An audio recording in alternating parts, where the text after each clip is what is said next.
So we're going to look at two things today then. We're going to finish up lesson 2.2, which is on the quadratics and solving quadratic equations.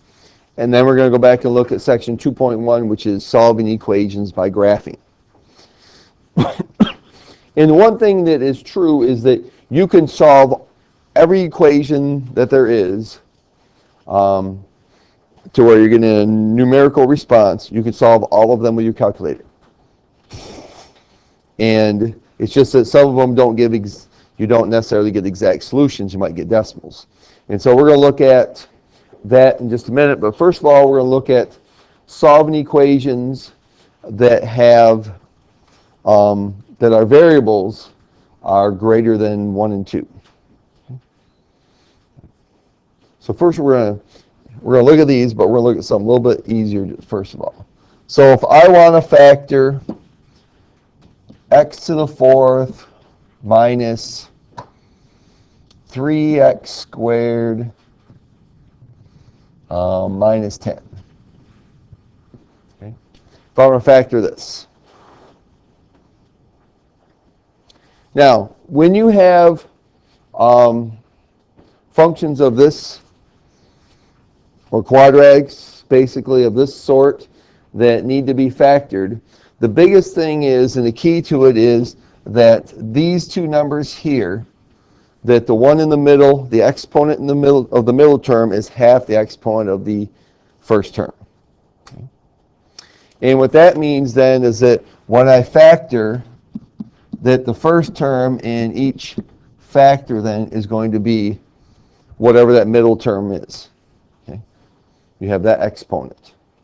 So in this case, this is the same as if I wanted to factor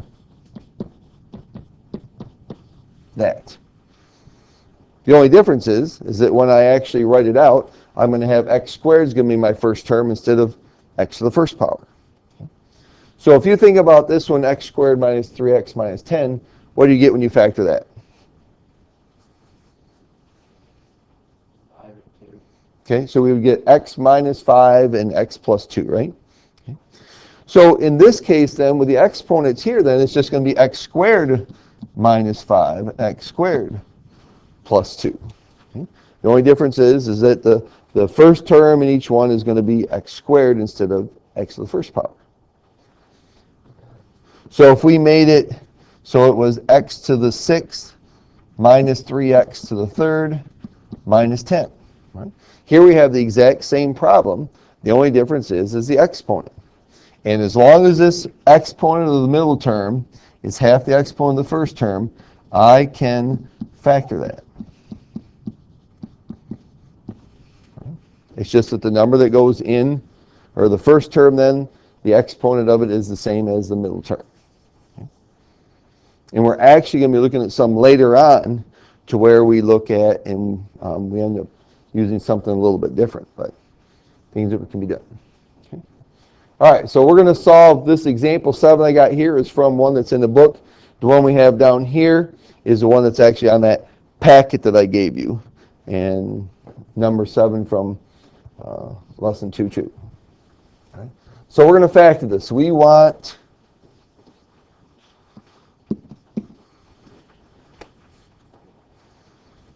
to factor this like a regular quadratic function. The only difference is then is that we're going to have x squared here and x squared there, because our middle term is squared. So we need to find the combinations here that are going to give us that when we factor the 4 and the 3, that we can put them together to get negative 13. Well, we know that since this is a positive 3 and the 13 is negative, both these signs here are going to be negative.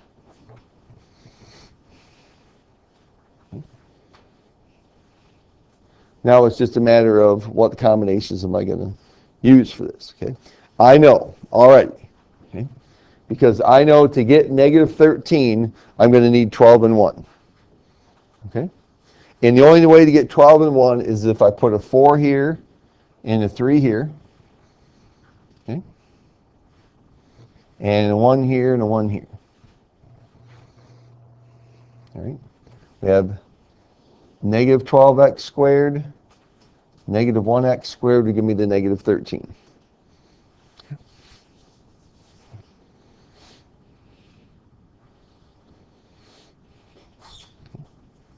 All right. So now, when I solve this, that means I have 4x squared minus 1 equals 0, and x squared minus 3 equals 0. So what happens is I now have two quadratic equations, though, that I have to solve. And I will solve them just like I do in the other equation. So we add 1 to both sides.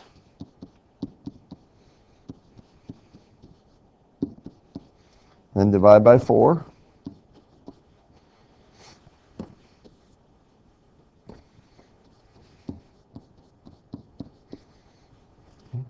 And so now we have to do the square root. Over here we add 3 to both sides. And we're going to have to do the square root.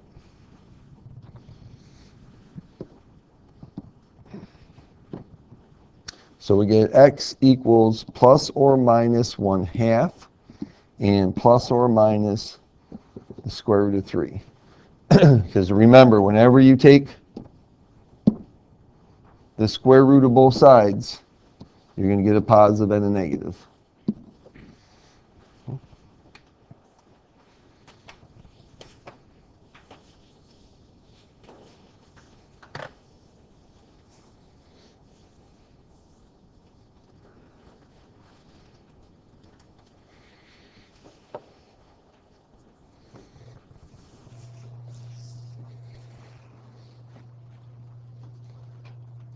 All right, so you try to do number 7. And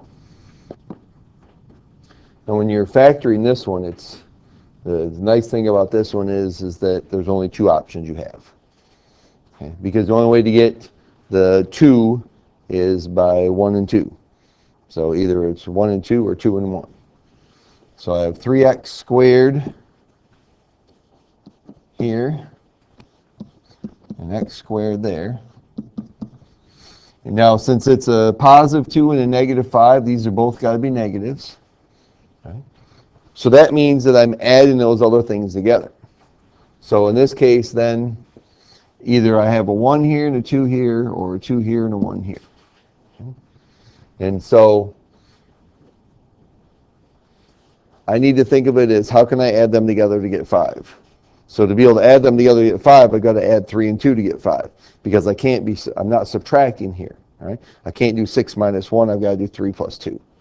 So that means that the 3 and the 2 have got to be in the same part.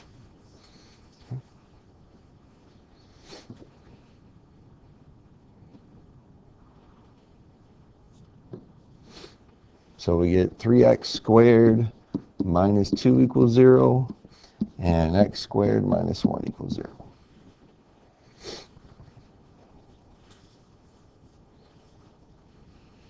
So the left side, we're going to add 2 divided by 3, so x squared equals 2/3. And the right one, we're going to add 1, so we get x squared equals 1. So x equals plus or minus, and you can leave this as the square root of 2/3, and plus or minus 1. So if we get the square fraction, always just leave it like that. In pre-calc, we're going to leave it like that. Back in algebra C, if we were doing that, we would have had to simplify it. Okay, but you'll see this quite often. It'll happen. Just leave it like that. Okay, unless obviously there's like a 4 or a 9 or something in the denominator that you can do the square root of it. Okay, so that was the only new thing for you're going to have some questions from chapter 2 to do, or from lesson 2 to do also. So those are going to be, you have some new ones like that. All right, and so let's look at then the graphing. Okay, you guys okay with that? Any questions? You want to see another one? You're all right? Okay. All right. So let's look at graphing then. How do I find solutions to equations by graphing?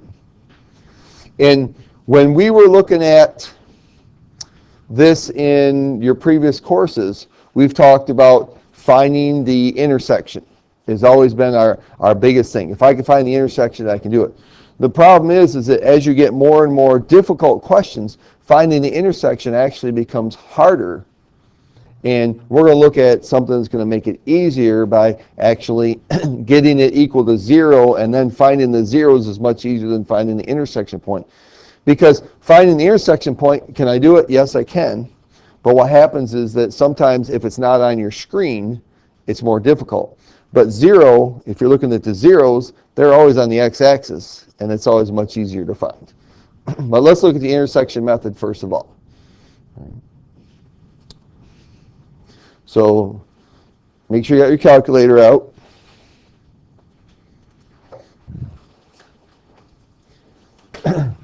And so we're going to look at finding the intersection method. I'm going to do this first one for you, this example 1 here, and then I'll have you do number 1 down here.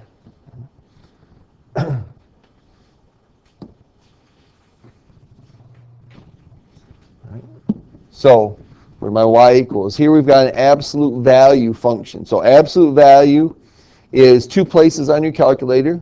You can either go to alpha and I think it's at window. Yep. Alpha window. If you have an updated calculator, you have absolute value there. If not, then you can just go to math and over to number, and absolute value is the first one there. So we have absolute value of x squared minus 4x minus 3. All right. So that's going to be in y1. So I'm putting the left side in y1 and the right side in y2. Now this is the reason why the colored calculators are so much nicer, because it's very easy to distinguish between the 2 lines when you're graphing.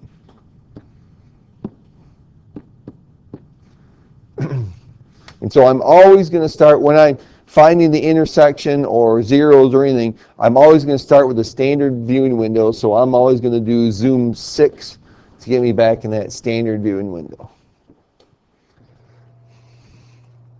So here's my y1 is in blue and y2 is in red. Right.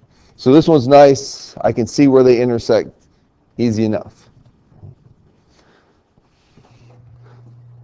So how many of you remember how to use the intersection method when you're finding the solution? Okay, hopefully those of you were in my class last semester for sure, since we did a little bit. Okay. All right. So we go second, trace.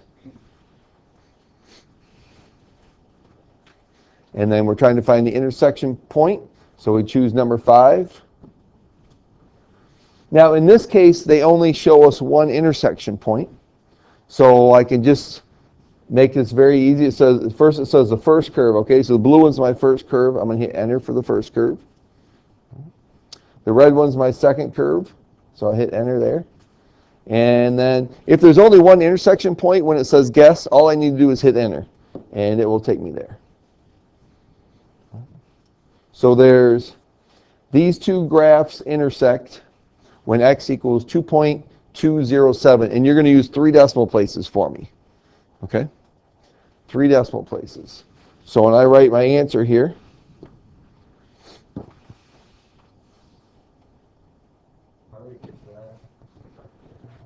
okay, all right. Where are you at right now? Okay, hit second trace. Okay, and number 5. All right, we're on our first curve.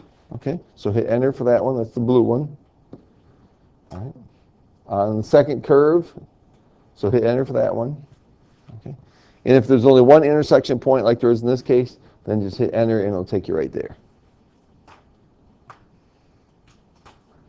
Okay. All right. So when I write down my answer for this problem, then I'm going to say that x is approximately, it's not an exact value, it's an approximate value, 2.207.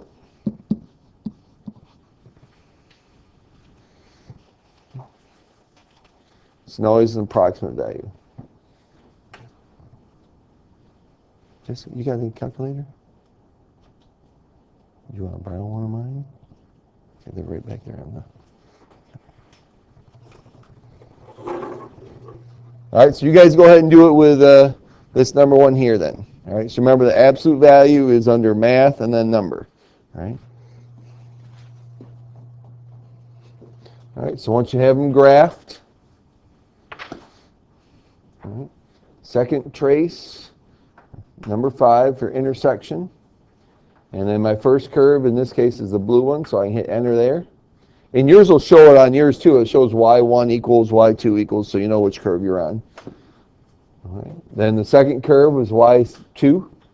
Hit enter. Now if there's more than one answer, then you're going to want to scroll over so you're closer to that answer. All right.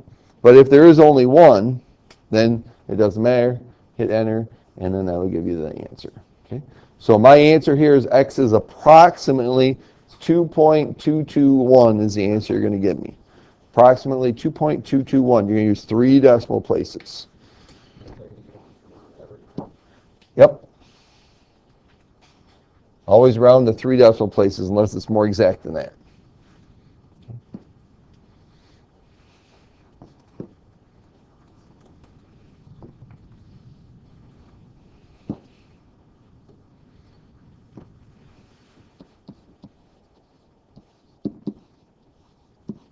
Okay.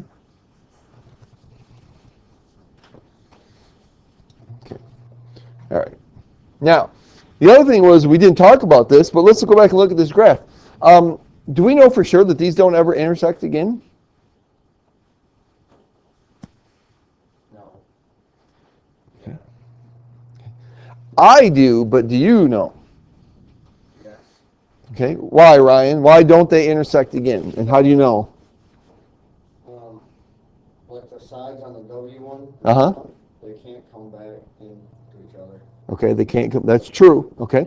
But how do you know that this one isn't moving faster or isn't moving slower than this one where they connect again? Maybe this one's going to move over and they're going to connect.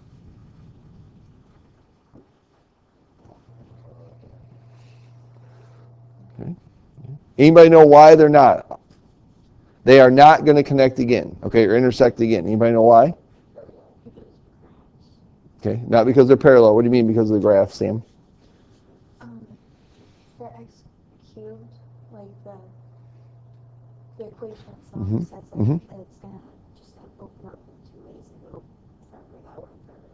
Okay, so the x cubed one's going to go up and down, okay, forever. But the reason that they're not ever going to intersect again is because, and it is because of the x cubed, but remember the red graph is x cubed is the leading, okay, is the first term. The blue graph, the first term is x squared. Okay, which one grows faster, x cubed or x squared?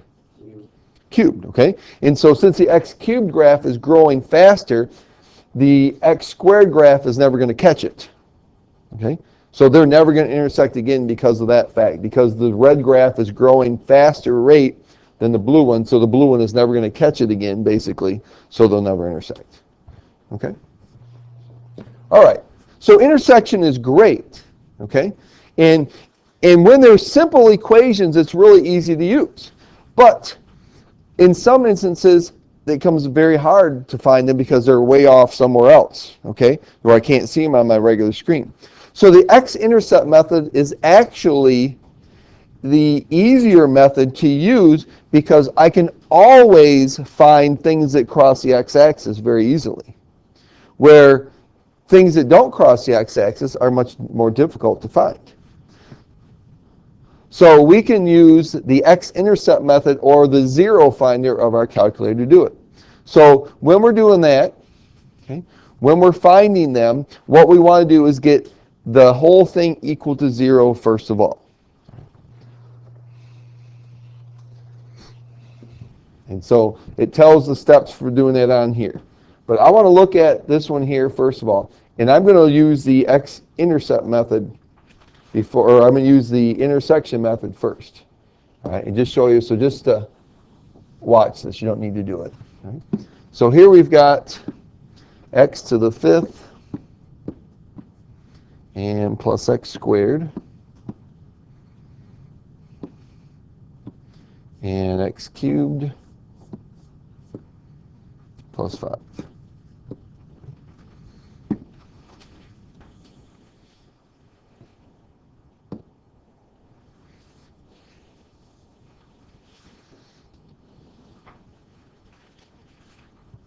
Okay. Now, this actually, it looks like I'm going to be able to find these. A nice intersection there. Okay. But lots of times, if I hit, let's say if I use a different window, okay, zoom 4 instead of zoom 6. Okay. All right. I can't see where they intersect, can I, here? Okay.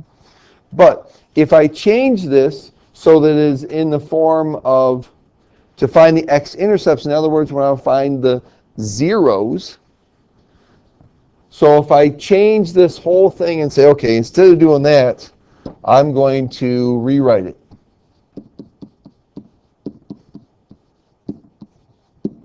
In other words, I want to get it equal to 0.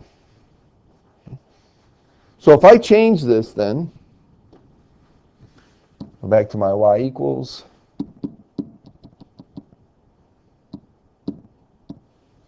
subtract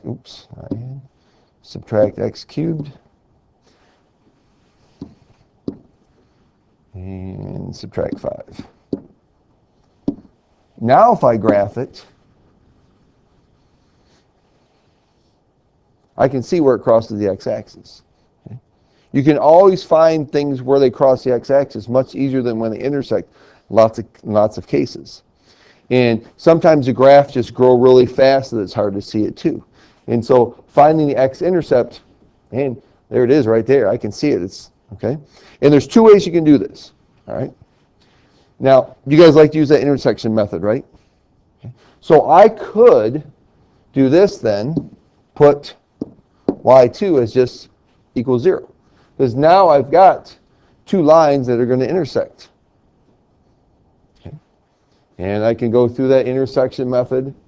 All right. Second trace, number 5, and then I have my first curve, and my second curve, and my answer. Okay, so they intersect at 1.424. Okay. Or you can use what's called the zero finder. Right, which is the same thing, second trace, except for we're going to look at number 2, finding the zeros.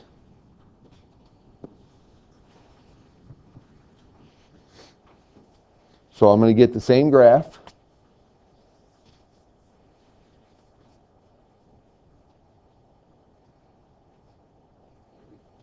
Maybe.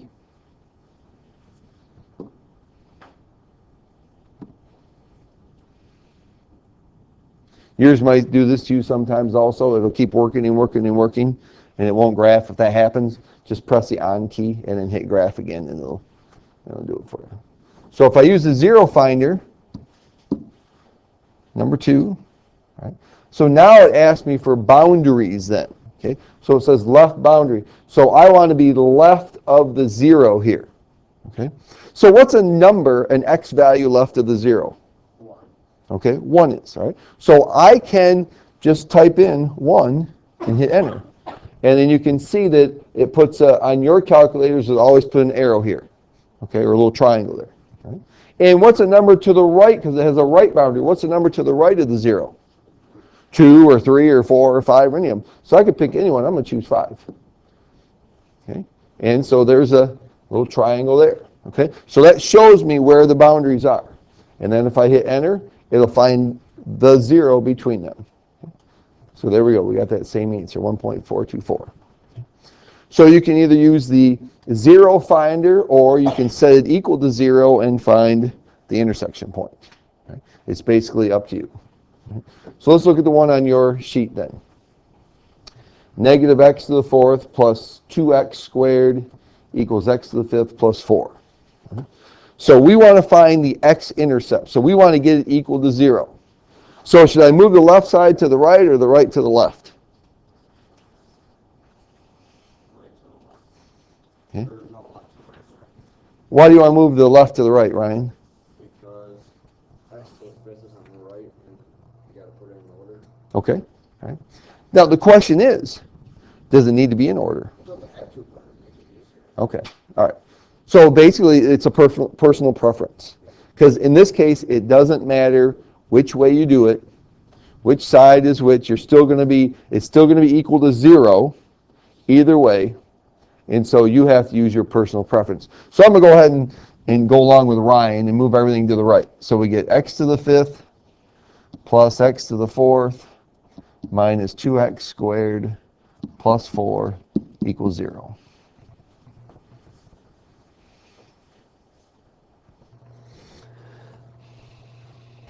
And so we're going to graph the left side, put that in y1.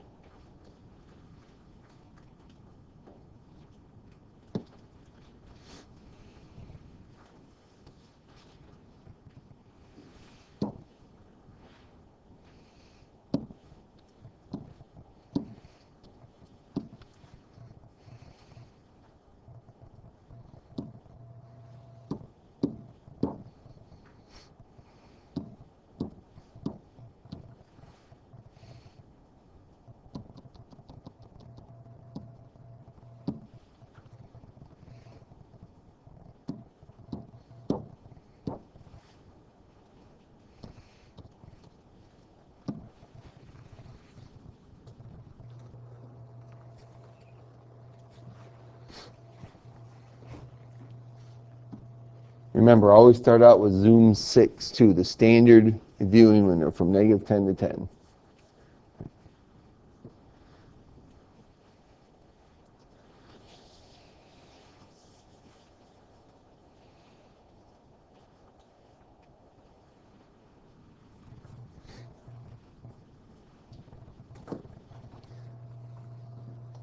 So here we have a 5th degree equation, but I only see 1 0. How many zeros could there be?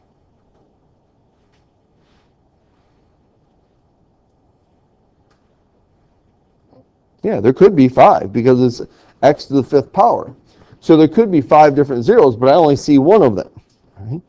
And this part right here, where we see where the max point and the min point here, where we have a max, it has comes back down. Okay, turning points are another thing they call them. All right? Because of those, we can see that it just keeps going up. Now, how do I know it doesn't come back down over here? I don't. All right. So we would need to check that out real quick and just to see. All right. So you'd want to look beyond that, and we will at some point in time. We're going to talk about boundary points so that you can tell whether there is zeros to the right or to the left or where that is. Okay. In this case, there's not. There's just this one here. Right? So second trace, and so you can pick the method that you want. Okay. You put 0 in y2 if you wanted to, then you can just find the intersection point. If you didn't, then you're going to find the zeros. And so we need a left boundary. Now you can scroll to the left with your arrows to get a spot to where I'm to the left of that 0. Okay. But I found it's much easier just to estimate what those numbers are and then type them in. So here my 0 is between -1 and -2. So if I pick any number left of -2 and farther left for my left boundary, then that works for me. So I'll choose -3. Right? Doesn't matter. I just want something to the left of it. Okay? And since it's between -1 and -2, if I chose 0 for my right boundary, that would work. Okay. And so we can see that we've got our 2 little triangles there, arrows up there, and showing what's between there. Hit enter, and then that will give me the 0.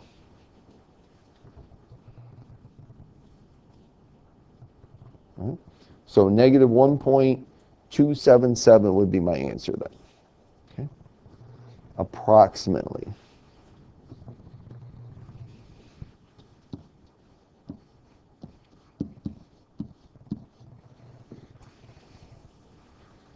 Okay, so we're using those squiggly equal sign, which means approximately. Okay? All right, so let's go to a couple others then. All right. Technology quirks. Okay. When you have, and I'm just going to tell you this instead of actually showing you, when you have a square root, okay? what does this equal? What's the square root of 0?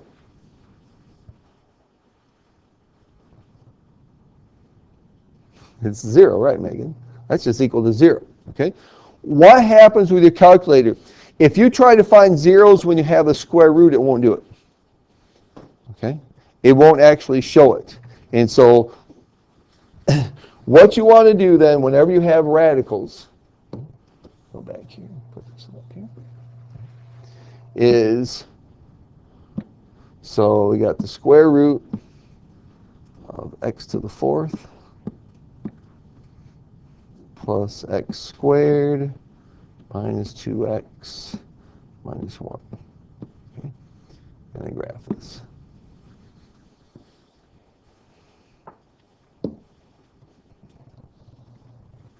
Okay? So if I look at this and look at my graph, it does not appear to equal 0, does it? Okay? So if I put in, I'm going to put 0 into y2 just to help me out here. And, all right. So let me see if there's any intersection points. So second trace, all right, number 5. Now notice that when x equals 0, there is no y value. Right? So I need to trace to where I have a y value. Okay, there we got one. Right? So I'll hit enter there for my first curve. Second curve, negative 0.606, so hit enter there. All right, and so for my guess, right? I'll hit enter for the guess, and I can see that it's working up there. And it says they intersect at negative 0.404697.8. That's interesting. I can't see that. Okay. But we know that the square root of 0 is 0, correct? So what you should do in these cases, because you can't see them, is get rid of the radical. Now, my graph definitely is going to cross the x-axis. Okay. And it's going to give me the same answers, because if I find those zeros, when I take the square root of 0, I just get 0. So that you can actually see those answers clearly. Instead of graphing the square root, then, okay, just graph the function that you have underneath the radical. All right? Okay, don't put the square root in there. Okay, so go ahead and answer number 3 then. And you may have more than one. Probably will.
All right, so how many answers did you get?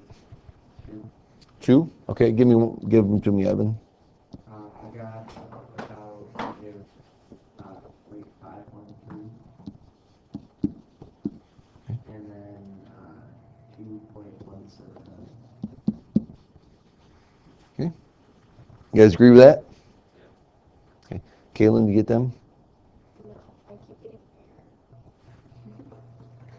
All right, let's correct that. All right. So what if we have a rational function? Okay. What makes it equal to 0?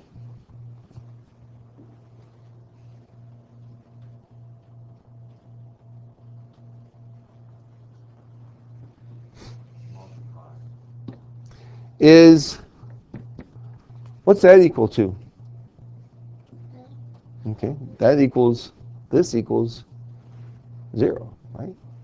Because 0 divided by anything is 0, okay, right? And so all we care about when we're doing a rational expression is when the numerator is equal to 0. Okay? If you graph these whole thing, then we end up with some it even gets more confusing with some of them. And so we want to look at just the graph of the numerator and find out where the numerator is equal to 0. So when you have a rational expression, you're just going to find out when the numerator is equal to 0. Now, there is always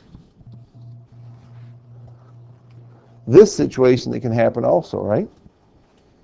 Okay. I could get 0 over 0. What do we call that? Okay, it's undefined. Okay, all right, it's called indeterminate form, but it's undefined because we cannot divide by 0. So the only glitches to this is if that 0 we have in the numerator is also a 0 of the denominator. So when you're doing the rational expressions, you want to do the numerator and the denominator separately. Okay, you could do it all as one. It just tends to get very confusing there. So what I would do then is just graph the numerator, find those zeros first of all, okay, and then graph the denominator just to verify that you don't have any of them that are the same. So this is where that color really comes in handy.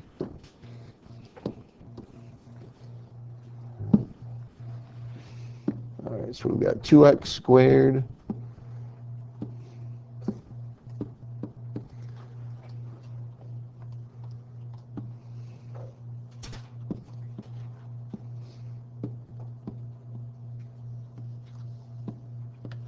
So if I graph them both separately, let's take a look at what that would be first.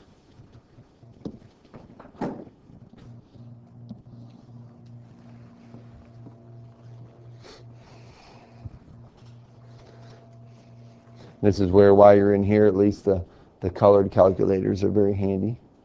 All right, so there's the y1 and there's y2. Does it appear they have the same, any zeros the same? Okay, this one here is pretty close, but it's not the same, is it?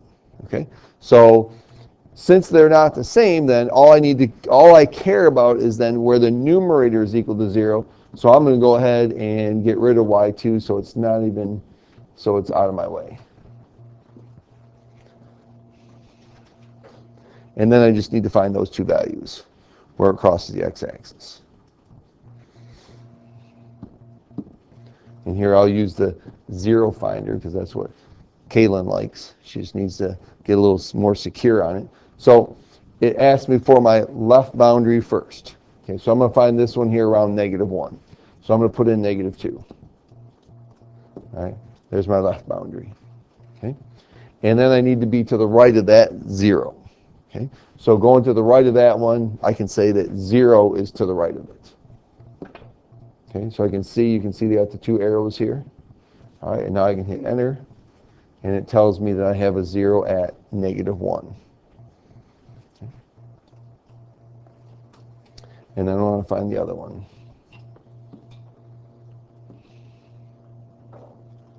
So left boundary, we'll say that's 1.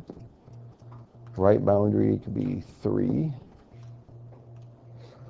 And then my 0 is at 1.5. So x equals -1 and positive 1.5. Which tells me, as soon as I saw that there was a -1, I actually could have factored the numerator and found the zeros that way, which would have been even easier. Okay.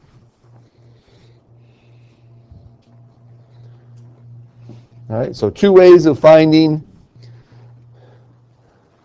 the results of an equation graphing. You can either use the intersection method, where you put y1, the left side of your equation, y1, the right side, and y2. Or you can set it equal to 0 by taking one side and subtracting the other and solve it. So it's basically, for the most part, it's personal preference, which one you prefer to use and how you do it. But like I said, finding the x-intercepts man, they're right on the x-axis. You don't have to go hunting for them in those cases, so it's easier to find them that way. So you might want to use that.